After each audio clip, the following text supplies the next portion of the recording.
Jewish life, and this is an answer to Howard's question before, and to hardly think about or mention Israel. That's, now you want to talk about kind of anti-Zionist threats to American, to Jews' relationship to American Jews' relationship to Israel. That's where my concern is. You can be Jewishly committed, and Israel is just not part of being Jewish. That also tends to be on the left. Walzer Wrong. tends to be on the You're left. wrong. You are wrong. It doesn't tend to be on the left. It tends to be in the center. It tends to be in the middle. It tends to be on the right.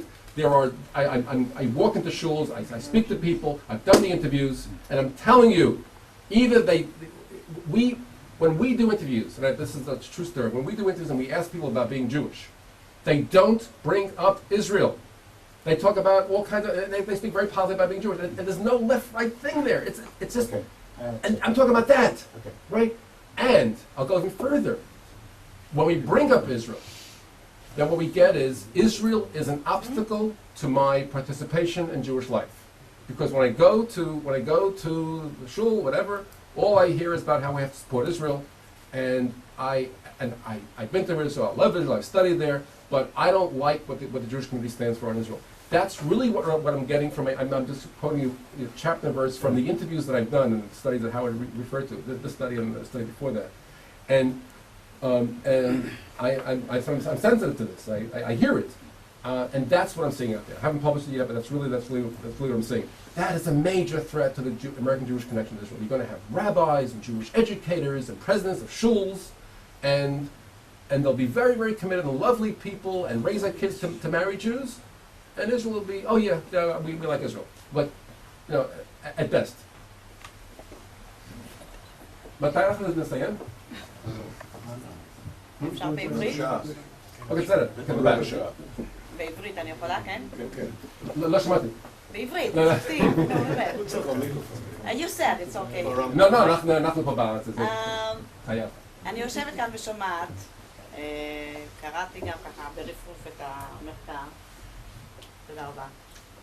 ואני שומעת כישראלית... למה לא להתעמק בזה? לא, זה ברפרוף, זה גם היה יפה, לא? כולם לא עסוקים, אין בעיה. אני לא מעורה כמובן בחיים האמריקאים, כמו שכנראה כולכם. ואני מאוד שמחה שעושים מחקר ועוד אחד, ואני יודעת שאתה עושה הרבה מאוד מחקרים על הקשר בין צפון אמריקה לישראל. אבל אני יושבת ואני אומרת, אוקיי, אז מדברים על ישראל, איזשהו אובייקט שם משהו. אני לא יודעת אם שאלו את הכלה פעם אחת. זאת אומרת, לפחות בשיח הזה. שאלו מה? את הכלה, את ישראל. כלה. ואני שואלת אולי שאלה על ה-JCPA. אבל מה אנחנו פה בישראל? נניח שיש קבוצה בישראל שמודאגת מהממצאים שלנו. גם זה, אני לא יודעת, זה לא נחקר, כמה באמת אנחנו מודאגים או לא, או שכן נחקר, אני לא יודעת. אבל נניח שהקבוצה הזאת, מה אנחנו צריכים לעשות? זאת אומרת, אני יודעת מה המסע עושה ומה המפגשים של מסע, או מה המפגשים של birthright. אז מה אנחנו יכולים לעשות? אם מה שאתה אומר על ה-Y generation הוא נכון, או על המחקר השני גם כן. אני מסכים איתך, זה כאילו זה לא ממש התחום שלי, אבל היום רק ישבתי עם מישהו וגם שהצעתי אליו שהם יעשו מחקר, ראיתי, ממש על השאלה הזאת. זו שאלה מאוד מאוד חשובה, והאמת היא שאנחנו חייבים גם לגלות או להמציא מודלים חדשים ואיך לבנות המבנה הקולקטיבי, הזהות הקולקטיבית של יהודים, גם פה וגם בתפוצות. נדמה לי שהבעיה זה כאילו לחשוב על הפתרון כמשולש ולא כאילו שני אפשרויות. או שהם לא אכפת להם הארץ וכאילו כל הרעיון של הקולקטיביות, או שהם יקבלו כל הרעיונות שלנו. אז נדמה לי שגם חייבים להמציא משהו חדש שמתאים לעידן החדש שיש לנו, שמתאים לדור החדש. מה זה דורש, אינני יודע. אבל אני יודע שיש חייב משהו קצת חדש, כזה מין רפורמה במושג של הקולקטיבי של יהודים. הבן אדם הזה שחיכה, לא ידעתי ש... I wanted to ask you, if we are not witnessing in the United States a process of assimilation as it has been, for example, in Germany before World War II, where the Jews were assimilating, trying to assimilate anyhow. And this may also prove a diminishment of the Jewish education, Zionist education in the United States. It's an interesting theory. It's the wrong hashkafa on the situation. The differences between the United States and Germany. Forget the Shoah that's impending in Germany. Let's say up till 1933. Nothing to do with the Shoah. Yeah, let's go from 1870 to 1930. Right before, we're talking about a period or a society in Germany, which assimilation can be a policy, that where the Jews' position as a minority group is highly pronounced. And which modernity is a new development. Now we're talking, and it's actually a small population in many respects. Now let's shift to the United States, where Jews are definitely widely accepted. When anyone speaks about anti-Semitism in the United States, they're not talking about social anti-Semitism. They're talking about global issues, a different kind of anti-Semitism. So Jews are accepted. There is no policy of assimilation. And what I was saying is something before, something that, repeatedly, something that could not have been possible in Germany.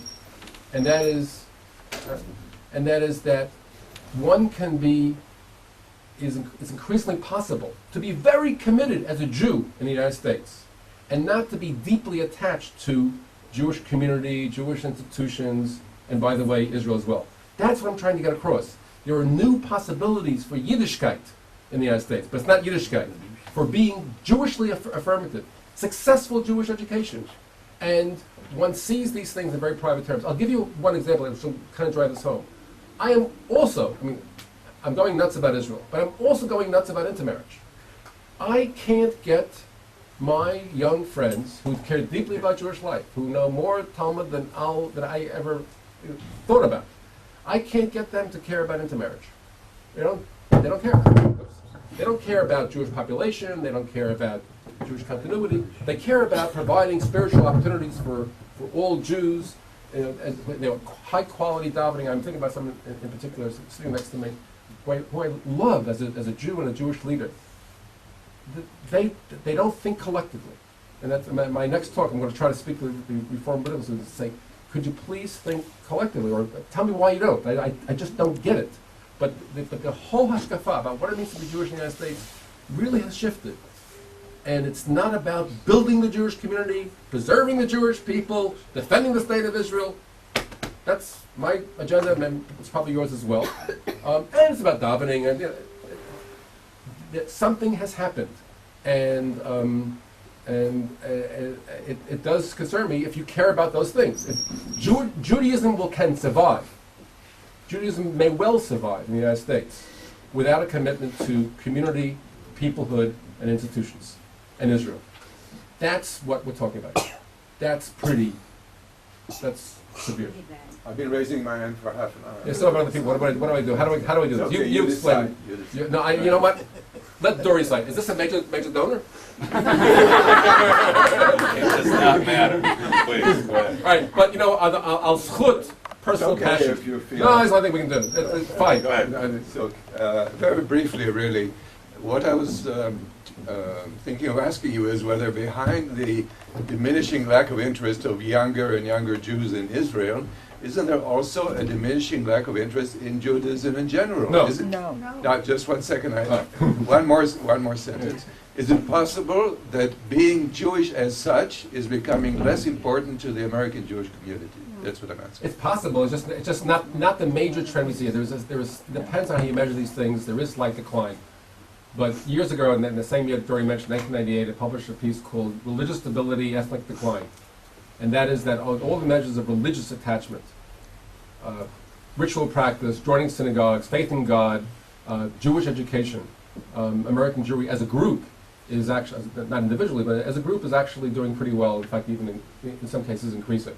The amount of Jewish education going on in the United States has recently, over the last, every 10 years has kind of increased. depending on how we measure Jewish education, the sum total Jewish education is probably higher. There are more Jews spending more hours in Jewish education contexts today than 10 years ago. How's it? Yeah, I'm including camps, trips to Israel, internet, anything that you can see with Jewish education. There's more going on today than the past, and there's more day schools. And someone mentioned, of course, there are more kollels than ever there were kollel students ever were. But that's an extreme. But this is not a matter of declining support for Israel merely as a function of assimilation, weakening Jewish identity. I'm trying to tell you, no, Jewish identity pretty much, their issues, pretty much is kind of puttering along, and some things are lower, some things are higher. But the things that are lower are collective. Organizations, federation, charity, politics, community, institutions. That's in decline. Spirituality, education, religious life, faith in God, synagogue belonging, ritual practice, book reading, either stable or increasing. So Judaism is changing. And with respect to Israel, we're hooked to the wrong compartment. We're only in that one compartment. I get back to Dory's point. All right, fine. Can we figure out how we can hook Israel to that other compartment, which is doing much better, which is something that I've also written about. That's a real challenge. Well, although to tell you the truth, if we did that, the job isn't done, because I really am concerned about the compartment. That's the collective compartment. So so I'll get more involved with Israel on a personal basis. It doesn't help me with all the other things I care about being Jewish.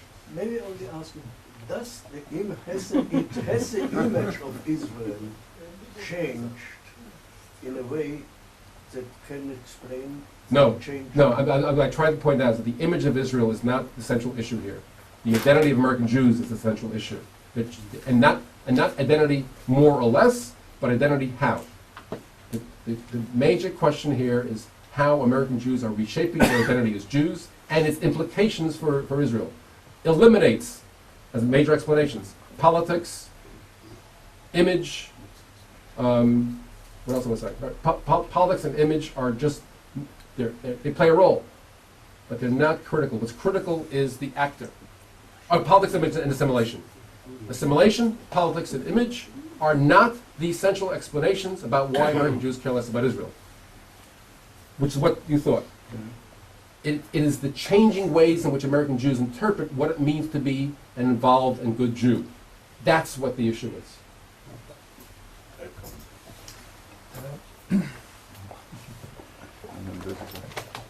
You said before about British jury that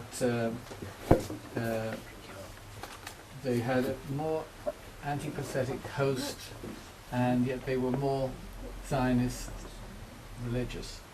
And maybe Dafka, that's the reason. Maybe it's the antipathy which encourages. Maybe America's more liberal background makes it easier for Jews to leave Zionism and maybe even Judaism. My real question is about polarism. I've noticed in the UK over the last several decades that the generations, the children are becoming much more religious than their parents were, who were more religious than their parents were. Right. And at the other end of the pole, there's much more secularism than there was. Right. Are you seeing the same trends in the US? In other words, this polarization Among Jews and among non-Jews, yes. Yes. I mean, there's qualifications, but basically you're right. And does I think maybe you've answered this question, but does the weakening of Zionism somehow parallel the weakening of Jewish practice, or No. they're not connected, basically? So. They are largely not connected. It's really a shift in understanding what it means to be Jewish and in America that is less group-oriented, less ethnic-oriented, less politically oriented, and therefore less Israel-oriented. It's that. That's the culprit. Shmuel, someone will ask question. That's wrong. Hi. Two questions. One, isn't the answer to your finding J.J. Goldberg's book, The Growing American Jewish Power? In other words, the success story of America is the reason to what you were just describing. In other words, you can have your own identity. You can be. It's a success story where because of this you don't need anymore. You can live without Israel. No, you can live without- that So, is. the second question is: did you ever try to compare this to these polls? Also, try on the general population and see what's happening there with regard to Israel. You see, I'm sure you're going to get different numbers, but trends maybe. So the second answer first. The American public continues to be highly supportive of Israel. Yeah, but on these questions, but you were going in no deep. You were going No. into on specific questions. We don't- Would we you don't- see Israel as a Pollsters don't ask that level of questions, and I frankly don't think that that's deeply pertinent to the issue of the Jews. In terms of success, again, Jews are successful in other countries. Success. Not like American Jewry? No. Look at the rates of achievement and go across the border to Canada. Levels of success are. Not similar. I mean, Well, Shmuel, then you have a different standard of success. I measure success by education, income. no, but in power. I mean, you know, It's still not. have a. Shmuel, it doesn't make Population sense. It doesn't make sense that the experience of having political power by a small number of American Jewish elites affects the entire population of American. It doesn't. Throughout. It's not really Shmuel. I mean, I mean, to have 10% of the Senate, If- to have if- 10%. if I was in America, I'd have to talk to you about. Well, maybe you're right, and we should look about this. And everything. I'm in Israel. I'm in Jerusalem, right? And I have tenure. You're wrong. Professor Stephen Cohen, thank you very much. I think this was a very unique event.